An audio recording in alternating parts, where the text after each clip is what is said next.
Hi everyone, I'm Tally, this is Farrell, and we are bored of it. And today we're going to be previewing Get Over, which is a game for 2 players. So Get Over is a game that simulates wrestling through deck building and worker placement. You are going to be building up a deck of wrestling moves along with some kind of blocks, dodges and reversals to get out of trouble. And you're going to be trying to pin your opponent. It's a quite quick, sharp 2-player game, but please note this is a preview. This is a prototype copy. Things are going to change in the final version, including, I think, some rule elements. Definitely the production is going to improve in terms of some quality of life improvements, maybe a smaller box. So please just bear that in mind.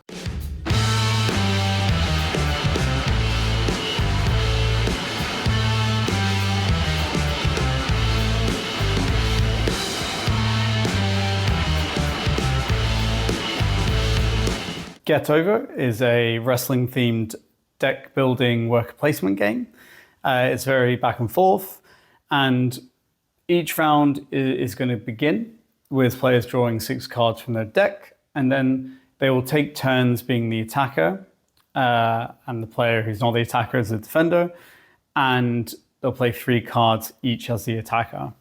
So when you attack, your opponent has a chance to play a kind of defense card, if you will. So there's block, reversal, and dodge.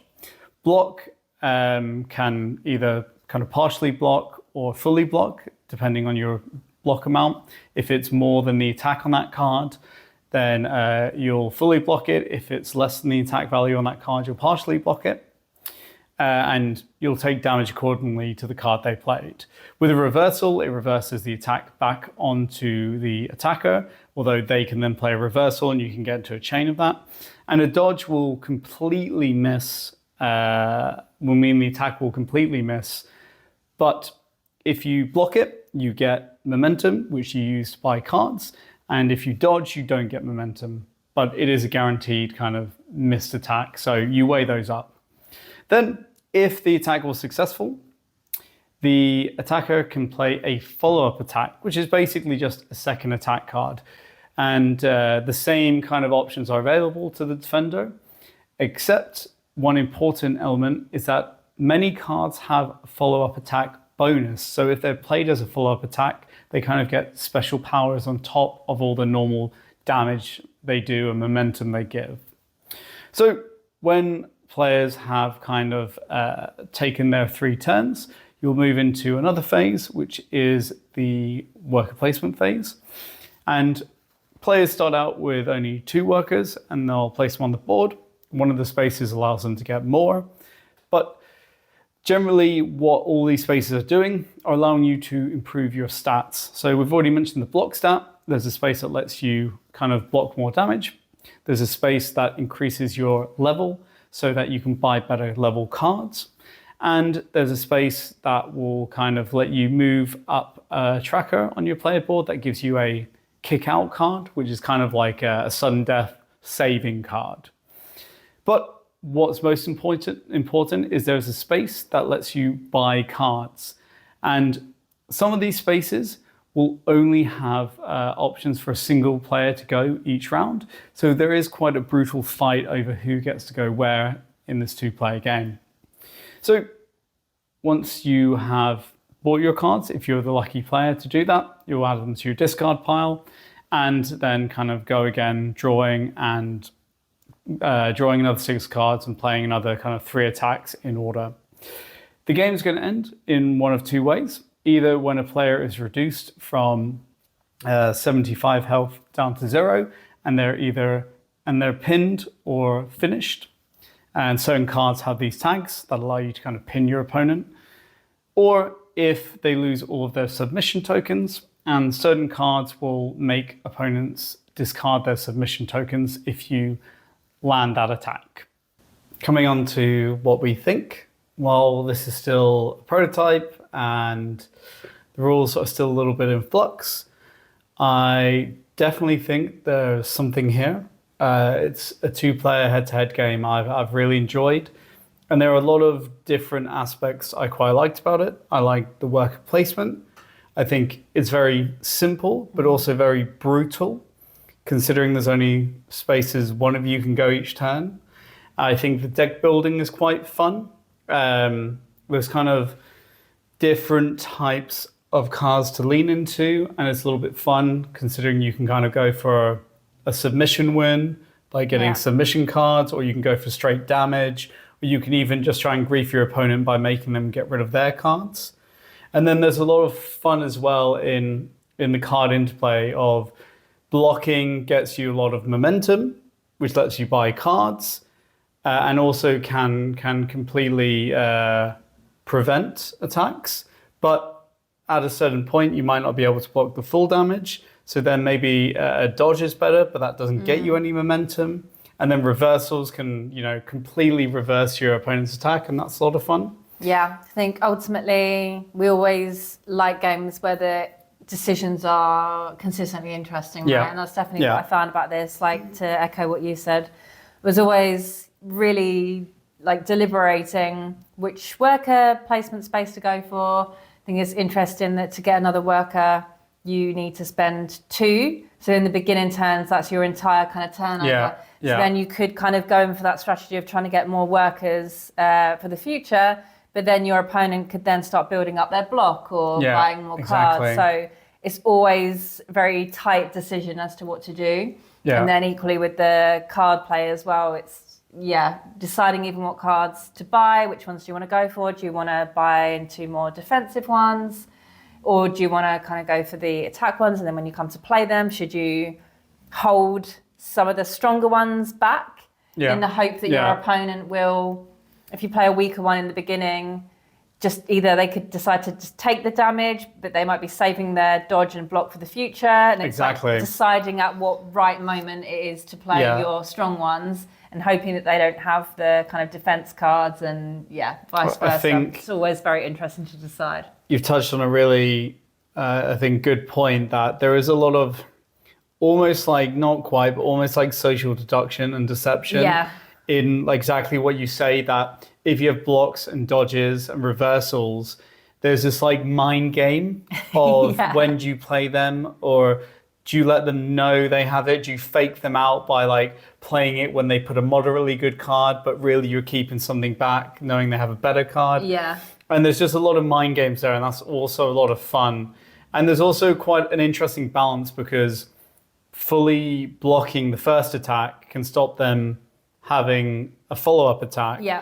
But it is kind of like, do you want to waste it on that kind of weaker attack? Because then you stop them from having kind of follow-up.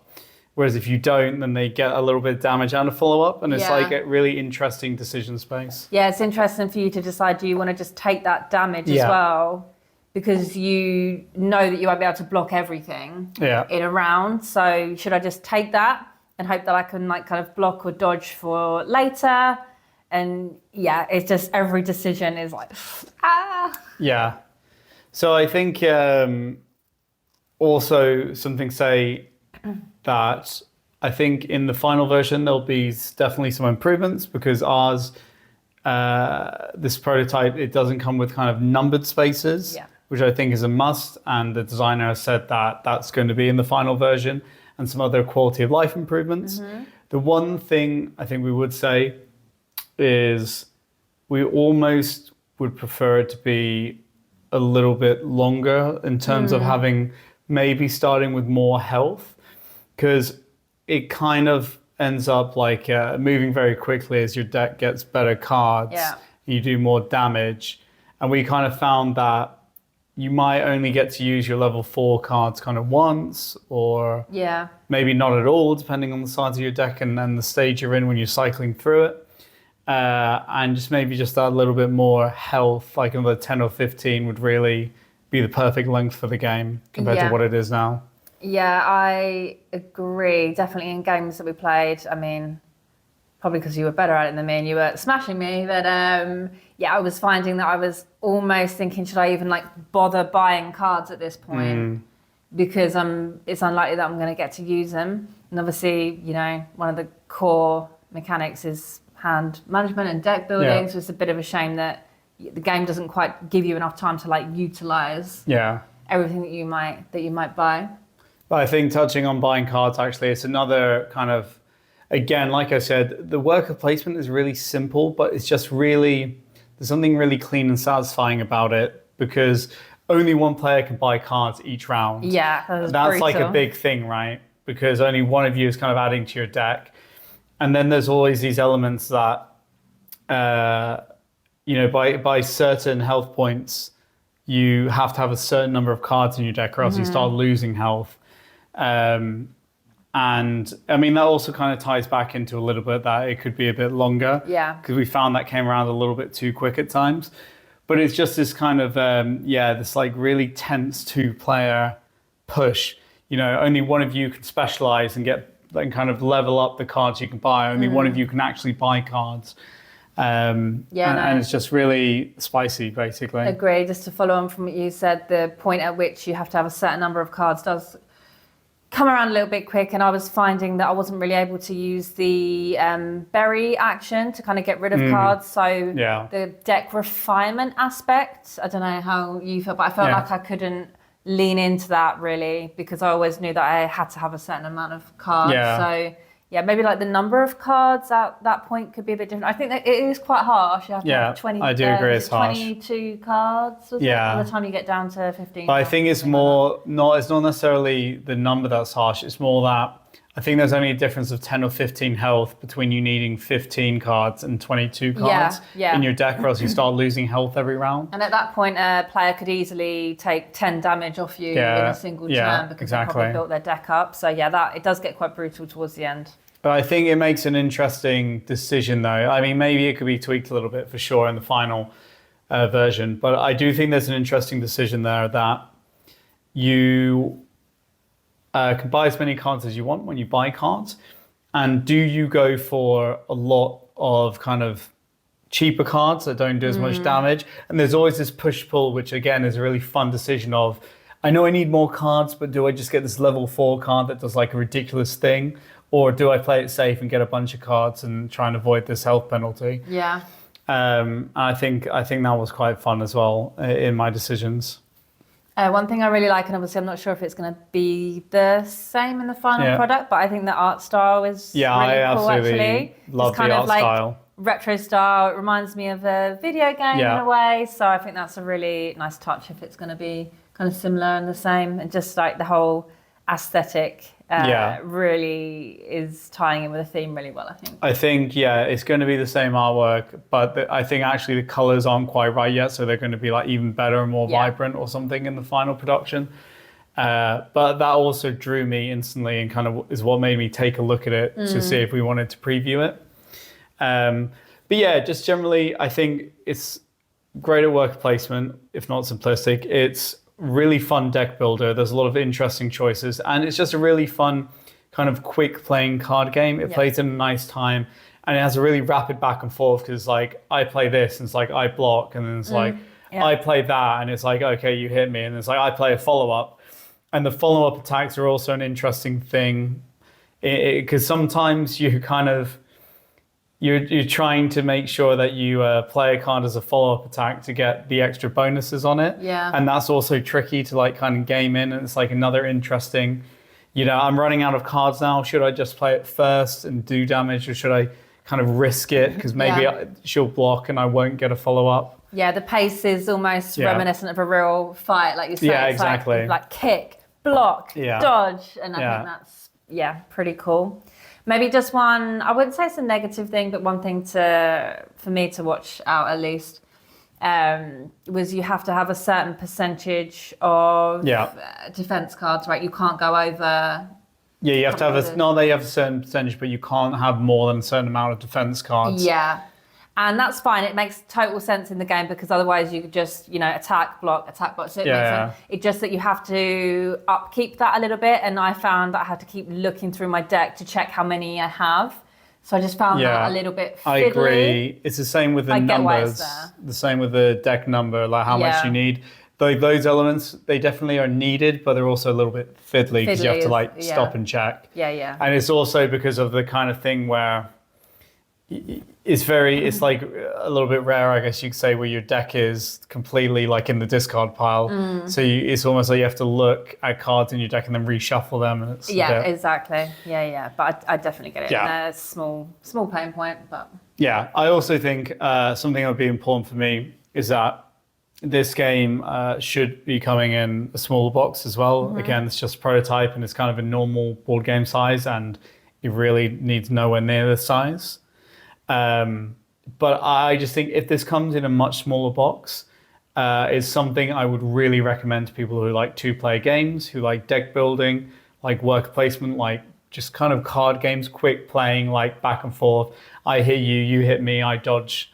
You know, there's just really a lot to like, and Stress fun. Yeah, I was just really impressed by it, basically. So I think go and check it out. We'll have the link in the description. And please ask us any questions you might have. And thank you for watching. And we hope you found it interesting. See ya. Bye.